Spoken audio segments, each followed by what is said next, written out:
All right, good morning, everyone. How are you? We're going to get started. I'm not sure how to use this microphone with a cord because I tend to wander. So we'll see how it goes. But thank you for being here. I would like to make an opening comment, I guess. I enjoy dialogue. Okay, lecture is great, but you know what? Some of these topics that we're going to talk about, they deserve a more dialogical approach. So, if you feel like you need to interrupt me, feel free to do that. But a few weeks ago, I did a two-part class on Thomas Merton's Understanding the True Self and the False Self, which some of you were at, and that was lovely.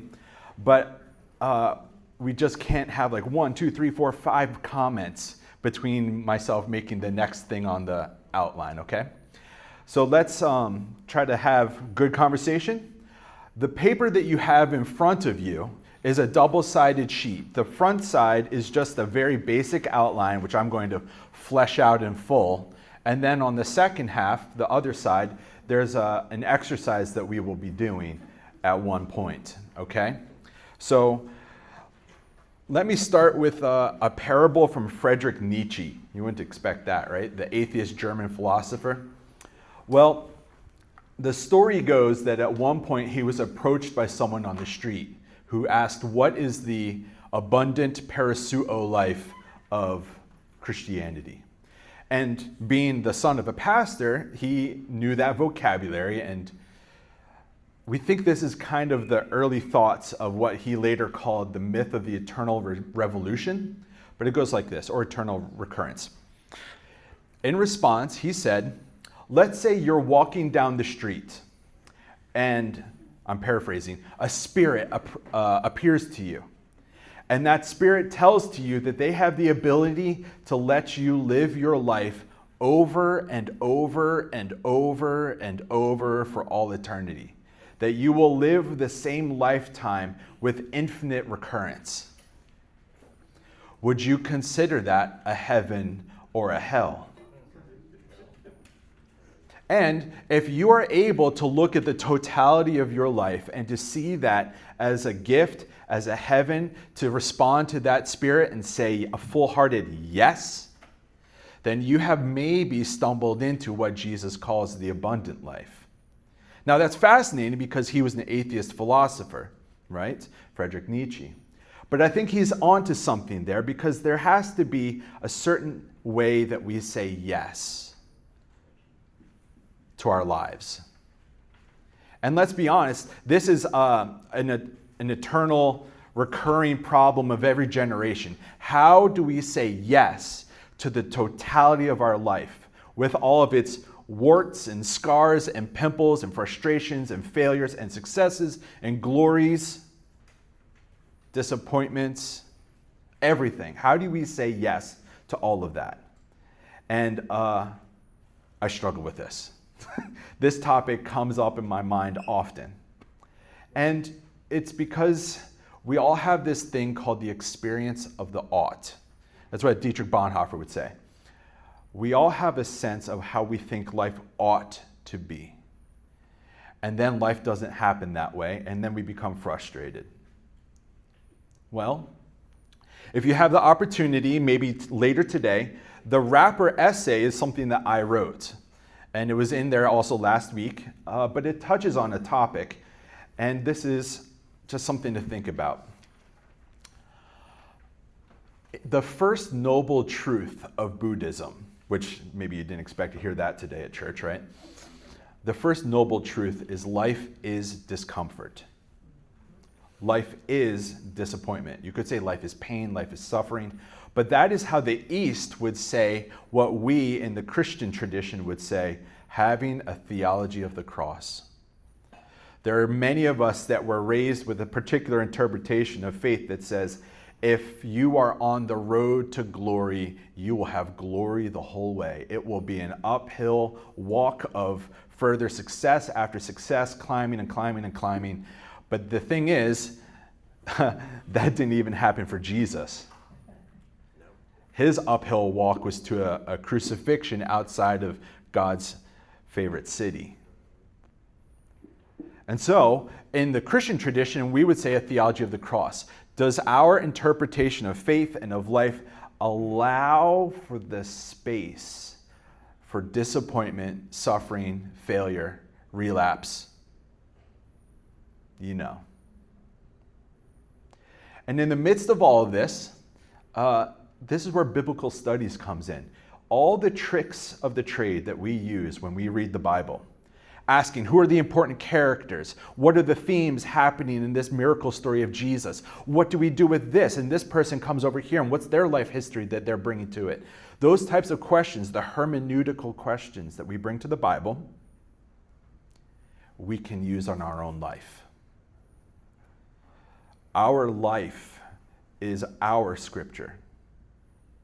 God comes to us through the events of our own lives. That's actually the first quote I have here, Paula d'Arcy. God comes to us disguised as our own lives. The themes, the people, the interactions, the struggle, the glories and the failures, all of these things, we can actually take the same hermeneutical approach of the Bible to our own lives. And so that's actually part of what we're going to do today. If I were to summarize this morning, and I understand this is a long introduction, we will be talking about how do we say yes to the totality of our lives? How do we interpret our lives in a way to treat it as though this is God's scripture that's happening to me? Because your life is given to you. My life is given to me. How can we accept that gift in its totality? That's what we're going to talk about today. So over here, I'm going to draw something for us. This is known as the cosmic egg. It comes to us from the Eastern tradition, actually. It has deeper roots there. But it has this idea that creation has these levels that are all nested within each other, like a Russian nesting doll. You've ever seen those? And so I'm going to draw this for us. And feel free to make any notes that you want to. Throughout this morning, I might pause and say, please write this down. Okay, here we go. The cosmic egg is just a narrative device, you could say. And N.T. Wright makes a large contribution to Christian theology by emphasizing story. And I think that's some of his main contributions. So let's talk about your story in very vague terms. Here we go.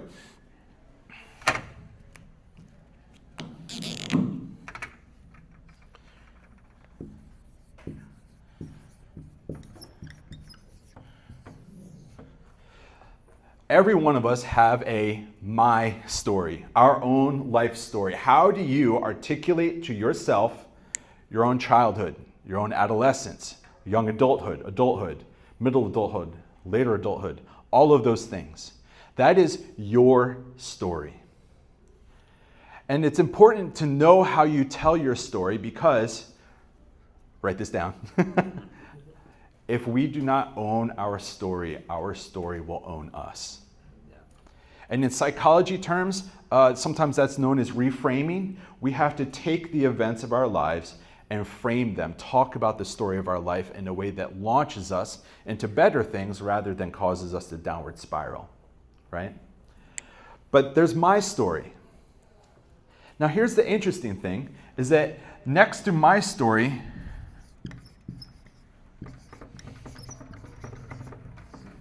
is your story. My life story is not the same as yours. And we could say that there's another one over here.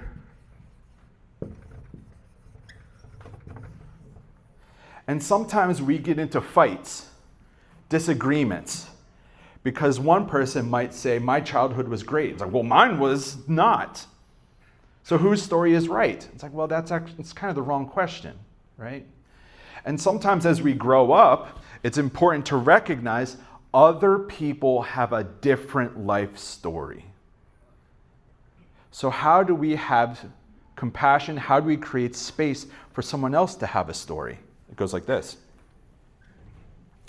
These are all nestled within our story. Do I have a story that's large enough to hold my story and the differences of your story?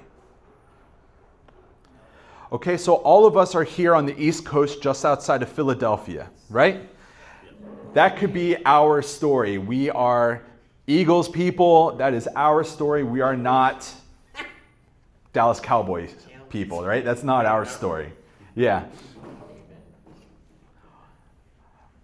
But we do have to ask, do we know how to tell a larger story than just our own individual lives?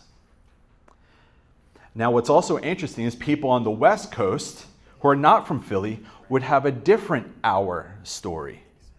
And sometimes they come into conflict with each other. Because guess what? People on the West Coast and the East Coast are both Americans, but they might both have different experiences of what it means to live in America, let alone the Bible South or the Midwest, right? And so how do we create space for other people to have their people's story? Well, that comes to the Christian story. The story. The cosmic story.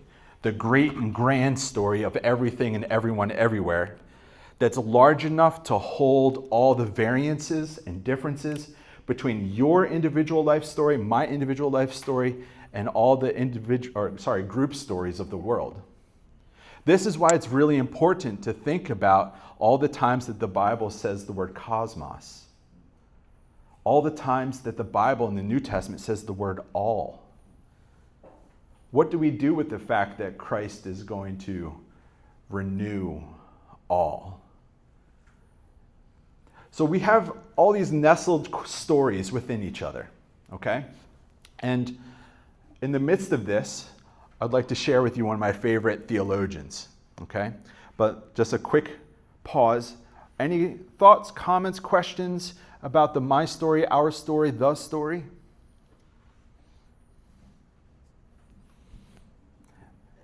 John. Yes. It's so funny you were talking about like the West Coast, East Coast, because I lived on the West Coast for many years, and it was always we were always put down for our attitude, like, oh, you East Coasters, you just are to this and to that, and I'm like, okay. I guess there was a lot of jealousy because, you know, they say people from Philadelphia or outside of Philly were very blunt and to the point. You know what I mean? Right. It was crazy. Yeah. It was crazy. Well, and identity is often wrapped up in story. My story is wrapped up in such a way that my identity is part and parcel with it, right? Yes, one more and then let's keep moving. I think one of the things I take away from this that's a challenge for me personally is I can be so embedded and focused on my story. That's right. I have to listen to what other people's story is, right? Mm-hmm. And to essentially listen to it in a way that I don't bring my own biases or questions or perspective and response. Like I'm listening just to respond. And I think in this climate, like the global, particularly our political climate, and social economic disparities with people, Right. I think my challenge personally is to shut up, listen to someone's story, and receive it as that is their story and that truth. That's true. And not just come at it with my biases in response. Right. Is that fair? Yeah, I agree with you. There has to be a certain level of compassion, and I would even say hospitality for someone else to have the space to tell their story. So you mentioned the word bias. I think another one that we could add is the limits of our perspective. I don't know what it's like to grow up in Appalachia. I don't know what it's like to grow up in New Mexico. I don't know what it's like to grow up on an Indian reservation, right? But the way that we tell our story has to be able to create space for someone else's story. Now, next up here, I have Pierre Teilhard de Chardin. So that's a very French name, right? But on the flip side, let's do this exercise real quick, okay? Now, Pierre was an evolutionary theologian. He was a Catholic priest, but he was also an archaeologist. So he had a very long view of history. For him, God took his time. God took 13.8 billion years to make you. God's not in a rush. God has a long view of history, and God has been participating in history, including yours and mine. But he was a stretcher bearer during World War I. And as a chaplain in the military, he was carrying people that were coming back and forth from trench warfare. So he saw bleeding bodies that were missing limbs as he's carrying them to the hospital tent. And as he was there, he was coming to this understanding that we are not allowed as Christians to despair of humanity. To have faith in God means we also have faith in humanity. As image bearers of God, we can look at this tragedy that's happening in front of us and still have hope.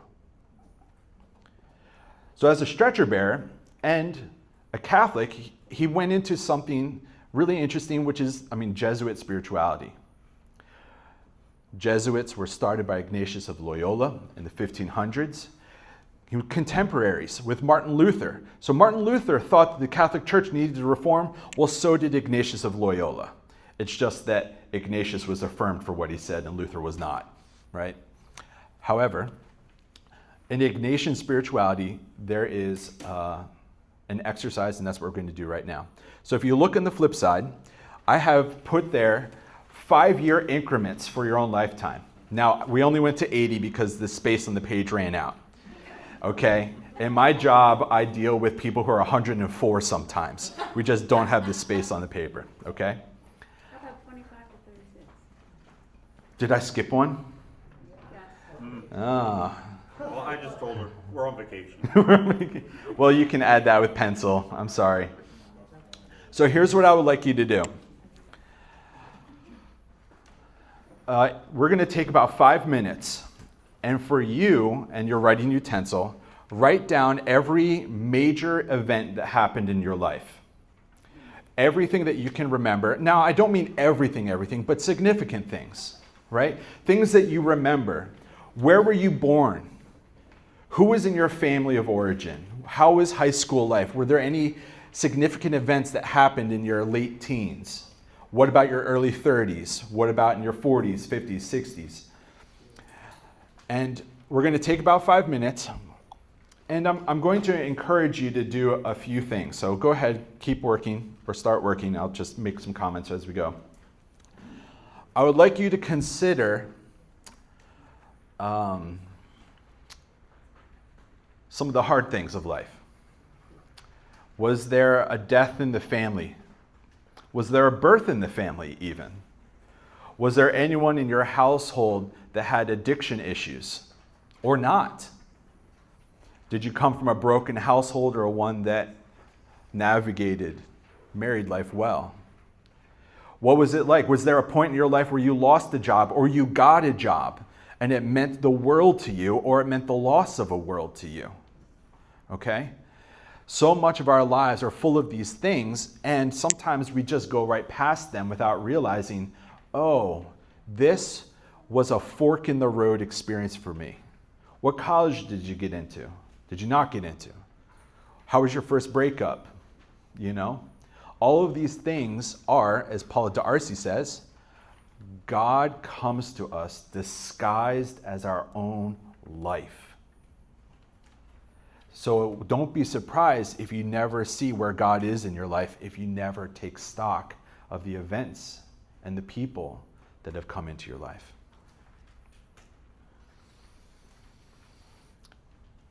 Take another 3 minutes, okay? I'm going to put down the microphone.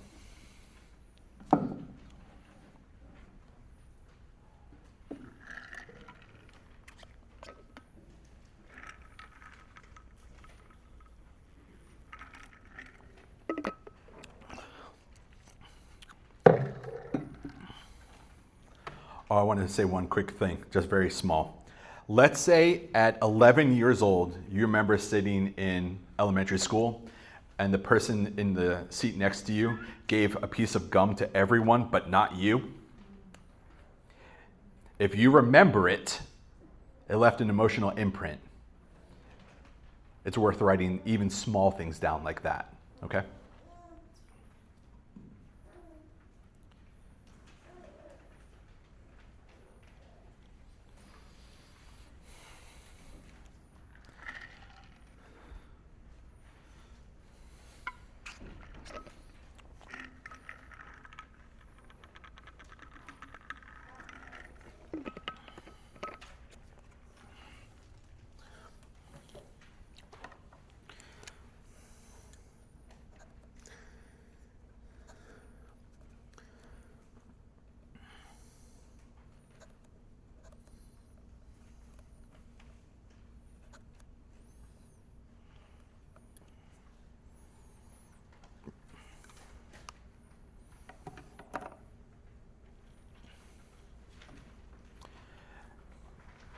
Take about another minute and a half. You don't need to write out the event in full, just even a short code word that you would know what it references. Okay?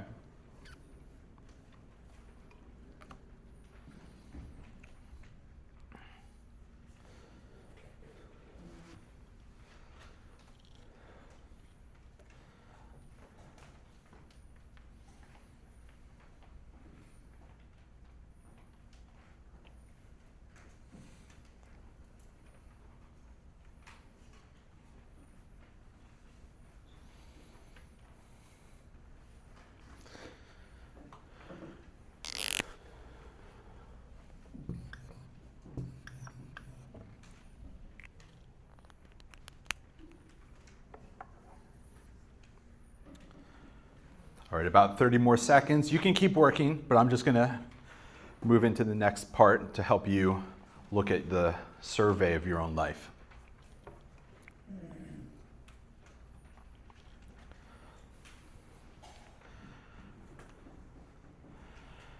Jesuit spirituality is deeply reflective, okay? There's this, it's from the Jesuits that we get the whole tradition of spiritual directors, right? Of people that help us to navigate listening to where God is already working on our lives and where is the invitation to go next, right? Jesuit spirituality is about movement. It's never about being static or stagnant.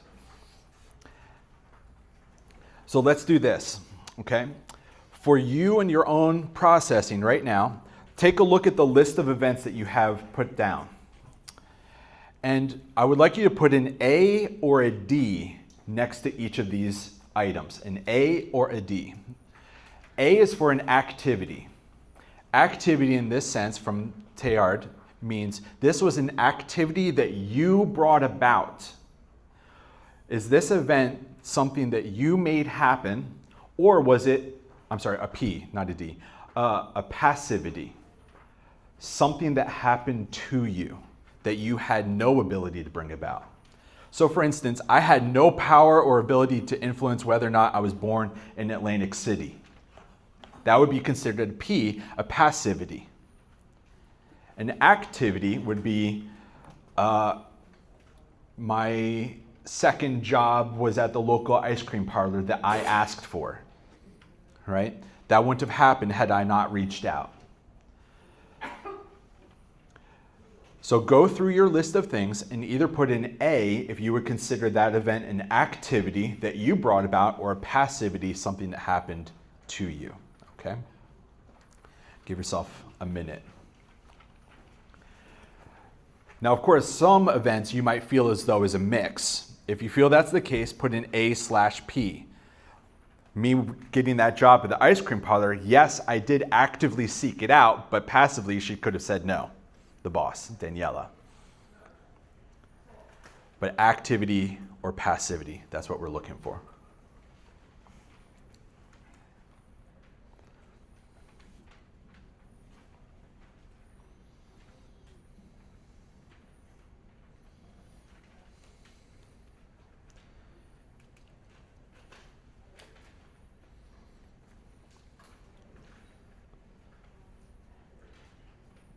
The second part of this would be, it's called growths or diminishments. And either put an up arrow or a down arrow next to the A or the P about whether or not that event helped you grow and become more of who you think you're supposed to be, or was a diminishment, something that pulled you down and made you less. Right? So an example could be someone was actively not seeking help for an addiction. That could be an activity of diminishment. You did nothing to help yourself there.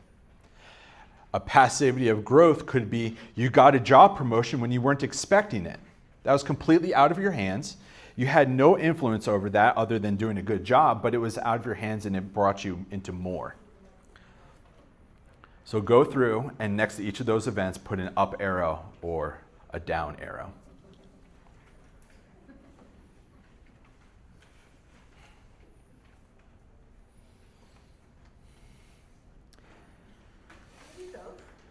Could it be both? Yeah, can things be both? I guess, winning the lottery could feel like a growth and then crash. Maybe do a U shape if you want to. Something started as good and then it went sour, or it started sour and then it became real good.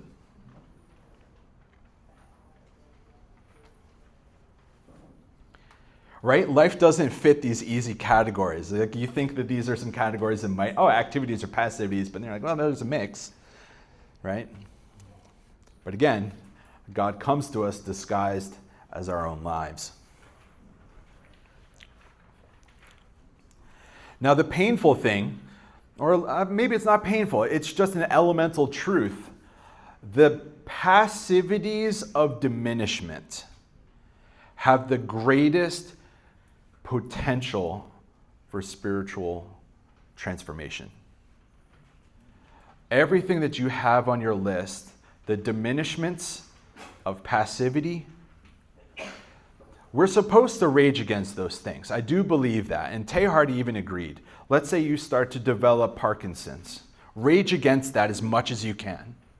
It is God's purpose and plan and desire that each of us thrive, that we each do well in life, that we are doing, that we're living, thriving. But if there's no escape from that passivity of diminishment, there is this strange ability to take a horrible tragedy and, as we just said, do a U-shape arrow.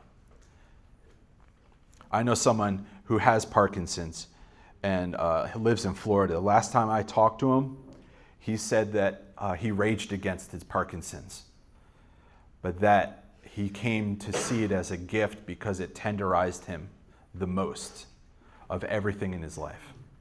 I see a hand raised. Just quickly, could you repeat the diminishments of passivity? What was the rest of it? The passivities of diminishment have the greatest amount of potential for transformation within us. Yes? Passivity is something that happens to you. An activity is something you do. That's right. A passivity is something that happened to you. You were passive in that event. An activity is something you brought about. And this is difficult. This is not easy, but taking a look at the passivities of diminishment, how is it that I could make such a bold statement as to say the thing that we passively suffered through has the ability to be the most transformative? Is because the line I have written down here. The greatest tragedy, the lynching crucifixion of the innocent God-man Jesus of Nazareth, was the greatest redemptive event for the entire cosmos. The crucifixion was the hinge, the axis by which everything turned on. So we can actually say that in the midst of some of the hardest, most grief-stricken, darkest times, we can actually say God is present in that, making some form of redemption possible. Maybe we just can't see it for now. So that brings me to this Greek word that's in there on that outline. It comes to us from Ephesians 1. Anakephaliosestai. Okay? Anakephaliosestai. Now this Greek word, Anna means again, Kephas, Peter the Apostle, means head, right? But the word itself means recapitulation, to restate, to sum up. You could even say to retell. Irenaeus of Lyons, who was a student of Polycarp, who was a student of John the Apostle, who was a student of Jesus, made a whole redemption theology based off of this. That one day, God is going to gather up all things under the headship of Christ. You've probably heard that verse before. I think it's a very hopeful one. But, as I shared, the word can also mean retell.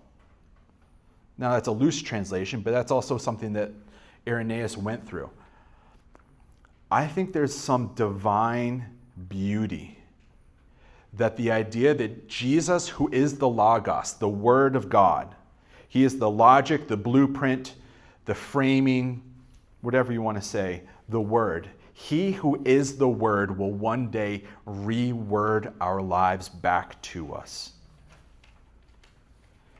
And I said at the beginning, many of us need to have a certain reframing. I do often. We look at our lives and we get very discouraged, right? And then we need somebody to come along and help us to reframe things.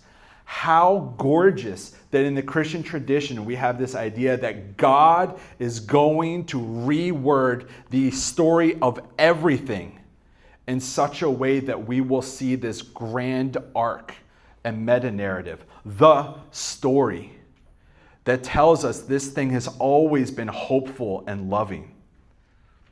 He who is the Word is going to reword our lives back to us. I believe that could almost be a creedal statement. Do you believe that God can interpret your life for you in a way that you actually look at it as though it's a heaven? Right? So, I would like to pause for a moment. I understand we just kind of went through a lot, and you have your whole life survey right there in front of you. If you want, your entire list right there is everything you should pray through for the next month. If you're with a small group or you have a best friend, or, go flood Father Matthew and Philip, and go ahead and get Jack in there too. Just flood their emails with requests to meet up and talk through your life survey. What has this stirred up in you? Has this brought up any questions? Has this brought you to a new seeing, a new way of seeing a season of your life? What does it mean to you to hear? Because it's fascinating. You know that there's a few types of silence? Now I'm getting excited. There's the silence in a room because everyone's bored. But when I said, he who is the Word will one day reword your life back to you, y'all were silent. But I had everyone's eyes. Why do you think that sentence resonated in the room? What is it? What happened? Yes, in the back. Because we want to know that it mattered and there's purpose to it. We want to know that the events of our lives mattered and that there was a purpose. Yes? I don't want parts of my life reread back to me. You don't want parts of your life reread back to you. Yes, Mm-hmm. that's how I feel. Okay. I know I probably conflicts with some of this, but some parts I'm just done with. I don't want to refeel it. I don't want to rethink it. That's I right. don't want to relive it. I understand. It's my story. I don't want it to own me out. I just want to, I've dealt, or I'm going to deal with it or something like that, but I don't want it read back to me. I'm sorry. Yeah. Well, This is how I feel. you're absolutely allowed to disagree with me. I welcome it. It's fine. And I understand. We don't want to relive some of those things. I totally understand that as well. And I think I would just like to respond with one thing, and then we'll come to you. There's this idea trauma is deepened when it's not met with empathic witness. You could write that down if you want. Trauma is deepened when it's not met with empathic witness. Sometimes we have a hard time believing what happened in our lives. You know, let's say I got 3 flat tires in 1 week. Maybe that's trivial, right, in the scope of other things. But I might need to go to someone and be like, can you believe this happened to me? And if that other person says, it's not that big of a deal. Oh, that's minimizing it. That's not giving a witness to the events that happened to me in my life. We need to have people who say, man, that is a lot of flat tires in 1 week. You got to take another route to work, right? There is something beautiful, and I say that quote not to psychologize it, but to theologize it. God gives empathic witness to the darkest, hardest parts of our lives. God notices those things. When everyone else doesn't want to acknowledge our life story with us, God gives witness to our lives. And at the same time, we can also say to the Lord, I don't ever want to go back to that. Yes? Yeah, I run a writing group for women, and we use writing as a way of healing. because it's important to go back and examine things, because I forget the name of the philosopher who said the life unexamined is not worth living. Yeah. And that's really has been so true in my own life. But I have a question for you. Please. How does this story work for the person who died an untimely death? What do you mean, how does this story... You were talking about how we grow because out of great loss comes great gifts. But how does this work for the person who died untimely death? Yeah. How do we work our minds around? Maybe it was we learned something from the death, or we grew from his death. But what about him, the person who died young? What happens with that in your Right. mind? For us watching that happen, I'm sorry, or for that person who did die? For that person who died, what happened? How does this work for that person? Yeah. Well, okay, I'm going to try to respond. Thank you for your question. Their story is done. Okay? But I think that's a part of it. Does our understanding of the story of Christianity have space and nuance for each of us to have a start and a finish? God is our Alpha and our Omega, our beginning and end, source and completion. We all come from God and we all return to God, right? And I think there's something beautiful in the Christian tradition that whether we live or die, all of us are still alive in Christ, right? That every one of us are still held within God. There's no place in which we can step outside of the story, which I believe is an incredibly hopeful one. And it might be, the Greek word for mystery, mysterion, it means also to close your mouth. Have you ever been in the room when someone just talks too much and they explain away the mystery? So let me say one thing and then we'll come to you in the back, okay?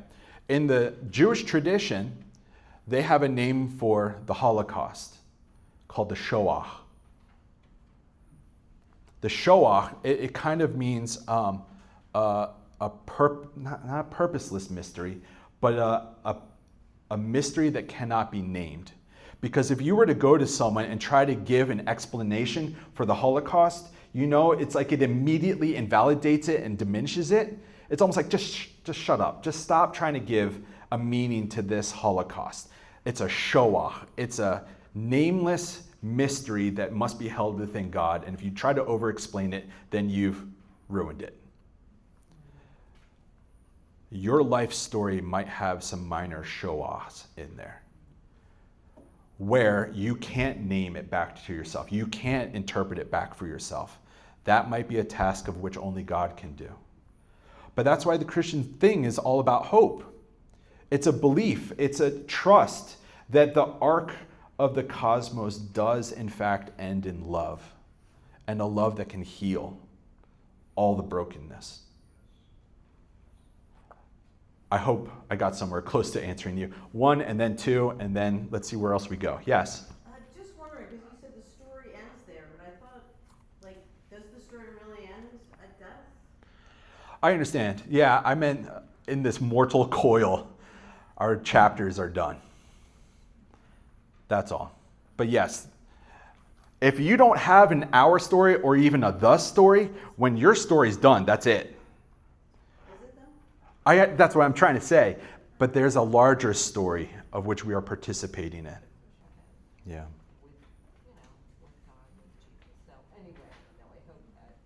Yeah. There's a quote I'd like to share with you right now, and then it's worth writing down, and then an insight from Maximus the Confessor. So hopefully you've heard of Julian of Norwich. She's one of the best English mystics and anchoresses. Okay? Julian, she said this very controversial phrase, and you maybe know the main part of it. You maybe have heard her say, all will be well, in every manner of things, all will be well. It's actually cutting off the very first start of it. The quote's actually longer. Before she says that, it's actually, sin is necessary, but all will be well, all will be well, in every manner of thing, all will be well. And of course that raises questions. I said that and I saw some of you like, oh my gosh, what is that? Sin is necessary. But it's in the sense of it's unavoidable. We are all limited people with sometimes immaturity coursing through our veins, and we make mistakes. Maybe they aren't overt sins where we cause harm on other people intentionally, but in a universe that's still in the process of becoming, pain is inevitable. But all will be well, all will be well, in every manner of things, all will be well. So that's from Julian of Norwich. But then second, from Maximus the Confessor, and then we probably should close. I'll stay after for some more questions if you have any. But there's a theologian named Maximus the Confessor who I enjoy. He was around the 700s. He was a Syrian theologian and monk. But Maximus the Confessor was so interested in the Council of Chalcedon, where it says that God, in Jesus, the human and divine natures exist without confusion, division, separation, or change. United. That's all it focused on. We participate in the life of God, is what Maximus would say. But that also means we in our lives participate in the crucifixion. My pain, my suffering is somehow hidden within the crucifixion of Jesus. And the pain and the suffering of the crucifixion of Jesus is somehow mystically present in my own pain. There's a participation not just in the life of God, but also in the pain and the suffering. And so that word participate, uniting, that I think that there's something in there because, and this is very Pauline, if we are united with him in his crucifixion, how much more so will we be united with him in his resurrection? So thank you for your time. I understand we maybe hit you with a fire hose of thoughts and emotions that you'll have to deal with for the rest of the day or week, but I applaud you. Thank you for your time. We need to finish because service starts in 4 minutes. I'll be up here for questions if you have any. Thank you.